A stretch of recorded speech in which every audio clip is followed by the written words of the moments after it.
Bonjour à tous. C'est le mois de juin, du coup on va parler des petits osios. Vous saviez qu'il y a de la biphobie dans les communautés LGBT?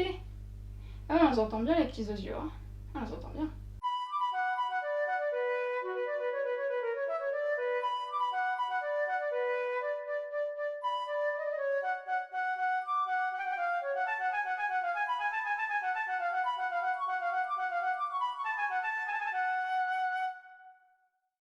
Ce qu'on aime répéter en histoire des sexualités, c'est que dans l'Antiquité, tout le monde était bi. C'est faux, évidemment. Mais ce qu'on veut sous-entendre par là, c'est que les catégories homo vs hétéro n'ont pas lieu d'être. En fait, il y a beaucoup de catégories qui n'ont pas lieu d'être quand on étudie l'Antiquité. Le fait est que, depuis les émeutes de Stonewall, et depuis la création d'une communauté LGBT en tant que telle, cette communauté a voulu écrire son histoire. Normal. Et en apparence, rien de plus facile. Tout le monde connaît l'empereur Hadrien, bien connu pour s'être épris du jeune grec Antinos. Ou quand on pense aux mots lesbienne, saphisme, ces mots-là nous rapportent évidemment à la poétesse grecque Sappho qui vivait sur l'île de Lesbos. La preuve évidente que les gays ont toujours existé. Ne nous emballons pas s'il vous plaît. Prenons Hadrien. Hadrien a eu une femme, au moins, a eu une dizaine d'enfants, au moins. Donc, dans les faits, il était bien bisexuel. Malgré peut-être le fait que Antinos a été le plus grand amour de sa vie. Mais bon, on va dire que la femme et les enfants, c'était pour faire son devoir de chef d'État et donner une descendance à l'Empire. Du coup, on peut dire que, bon, bah, tant pis, c'était un vrai gay. Passons à Sappho. Sappho, la lesbienne par excellence, elle a écrit de tels poèmes enflammés à l'adresse d'autres femmes. Et elle a écrit aussi des poèmes enflammés à l'adresse d'autres hommes. Là, vous voyez, nous avons mis les pieds dans le plat du problème de l'écriture de l'histoire des sexualités. C'est-à-dire, pour résumer tout ça par une question, est-ce que Sappho était une lesbienne qui a pris un amant et un mari par convenance sociale, par obligation sociale, ou est-ce de la biphobie que de ne valoriser que ses poèmes homoérotiques? Attardons-nous plus longuement sur la Grèce antique, je reviendrai sur l'écriture des sexualités un peu plus tard. J'ai parlé d'une hétérosexualité par convenance sociale. En effet, comme tout un chacun le sait, l'homosexualité c'est mal. Et la preuve que c'est mal, c'est qu'on a conservé un procès contre prostitution masculine dans la Grèce antique. C'est Échine qui accuse Timarque de s'être prostituée avec des hommes. Là encore, s'il vous plaît, n'allons pas trop vite. Quel est le contexte? Le contexte, c'est la rivalité entre Échine et Démosthène. Échine promeut la soumission à l'autorité de Philippe II de Macédoine, tandis que Démosthène veut la lutte des Athéniens contre le roi de Macédoine. Finalement, une paix est conclue avec la Macédoine, et évidemment Démosthène se retourne contre toute l'assemblée en disant qu'ils sont tous traîtres à Athènes. Et devinez qui est du côté de Démosthène? Timarque. Vous la sentez venir, l'accusation personnelle à des fins politiques? Mais revenons à l'accusation de base. Timarque est accusé de s'être prostitué avec des hommes pendant sa jeunesse. Pendant sa jeunesse? Or, quiconque a été un prostitué ne peut pas parler à l'Assemblée. Attendez. Il est parti où le « avec des hommes » ? Reprenons le texte. Chapitre 29.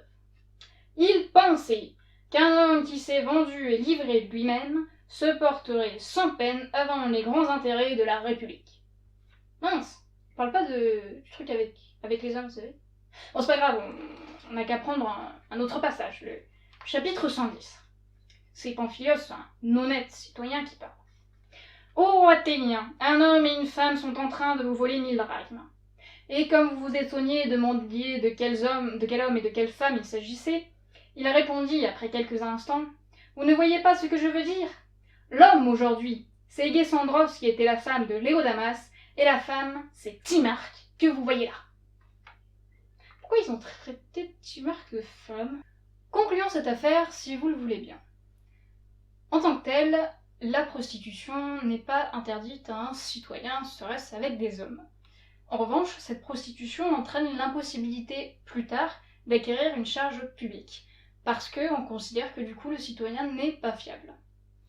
Et si Timarque se fait traiter de femme, c'est pour le ridiculiser encore plus par rapport à la place qu'il a occupé dans la relation. Bon. Ce ridicule se poursuivra dans la Rome antique, voire au-delà. J'ai en tête les bordels vénitiens de la fin du Moyen-Âge. Selon Brouten, en effet, le problème, c'est pas tant la relation sexuelle. Ou du moins, ce problème-là, il est plutôt mineur comparé au problème de l'inversion des genres. Un homme, un vrai, c'est-à-dire un citoyen, ça n'est jamais en dessous. Quel que soit le sexe du partenaire d'ailleurs, homme ou femme, c'est la même chose. Si un citoyen est en dessous et pas au-dessus, il se dégrade, il devient une femme, il devient faible, peureux, peu fiable, etc., etc. Comme vous le voyez, on retombe sur de la misogynie assez banale pour l'époque, plus que sur de l'homophobie. Attention, je ne dis pas que l'homophobie ou les persécutions contre les personnes gays n'ont jamais existé. Dieu sait si ça a pu être le cas, au contraire. Ce que je dis, et ce que j'aimerais que vous compreniez, c'est que faire l'histoire d'une sexualité, par exemple celle des gays, est beaucoup plus délicat que simplement relever le nom de la femme qui a écrit des poèmes d'amour à d'autres femmes, ou le nom de l'homme qui a été condamné pour sodomie. Le problème, c'est qu'on est ici face à des sociétés d'avant la sexualité, selon l'expression de Michel Foucault. Selon Halperin, la césure s'est produite dans les années 1890, vous savez, cette époque où il fallait tout catégoriser, tout caractériser, etc. C'est à partir de ce moment-là qu'on a commencé à penser que l'orientation sexuelle disait une sorte de vérité sur la personne. D'où aujourd'hui une revendication identitaire basée soit sur notre orientation sexuelle, soit sur notre identité de genre. Et avant que vous ne veniez m'embêter, cette revendication identitaire, elle existe pour tout le monde à chaque instant. Juste pensez à la façon dont vous vous présentez. Bonjour, moi c'est Jean-Marc, je suis... Vous mettez quoi derrière? Personnellement, le plus souvent, je mets étudiante en histoire. Alors que j'ai bien conscience que c'est pas ça qui a le plus de poids dans ma vie, ou qui influence le plus la façon dont je pense. Si je devais être honnête là-dessus, je dirais je suis catholique. Mais je pense que chaque chose, je veux dire chaque élément, chaque part de nous, a sa place dans une situation donnée. Quand je vais au tir à l'arc, je suis d'abord fan de Legolas et d'Okai, avant d'être un flûtiste. Mais revenons à nos grecs. Quand on étudie ces peuplades-là, il faut faire attention aux catégories d'analyse et à leur hiérarchie.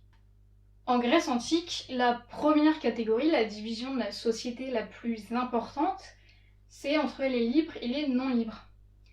La question du genre vient après.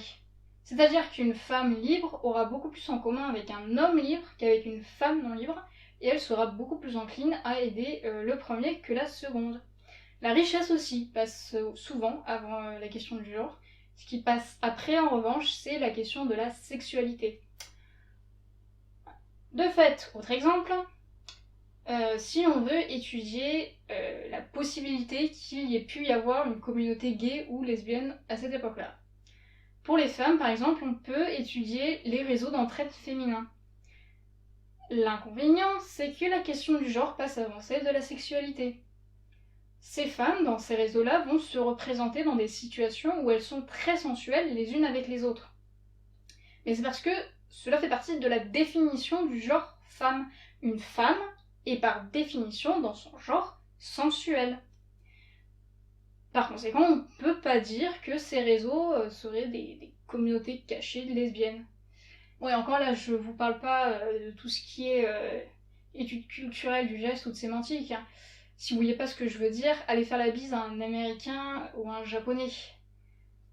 Quand sait-on vraiment de la signification d'un geste il y a 2000 ans? Où se trouve la limite, où se trouve la ligne entre d'authentiques lesbiennes et de simples copines respectant les convenances sociales?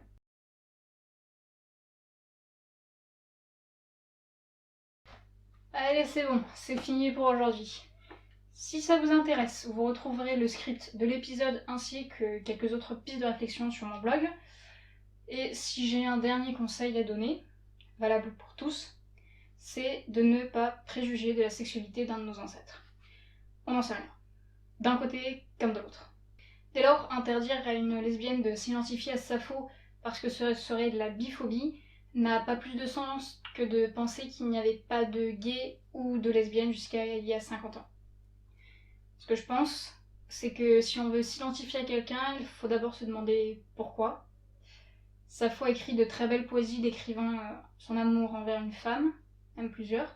Si ça peut permettre à des lesbiennes de mettre des mots sur leurs propres sentiments, je dis pourquoi pas. Quant à nous, nous nous retrouvons dès la semaine prochaine pour parler d'aromantisme, d'asexualité, d'un genre, bref, de toutes ces identités qui n'existent pas. J'espère que vous m'avez pas cru. Bon vent et bon mois de fierté.